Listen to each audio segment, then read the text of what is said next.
Hello everybody, welcome back. Today as well we have got you another video. In this video I'll show you how you can download and install Trustpilot app on your mobile phone. But before that, please do make sure to like our video, subscribe our channel, and yes, without any further delay, let's get started.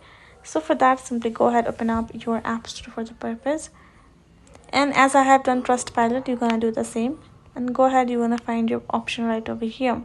Tap on this get option, double click, scan your face ID, and there we go. We're simply gonna wait for a while for this blue circle to be completed, for it to be downloaded and installed at the same time on our mobile device. Just that two or three steps it takes for us to install, and that is it. Just be patient. Then once it's done, you're going to find this option of open. Go ahead, tap on it, and there you go. Our Trustpilot is simply ready to be used, and that is it.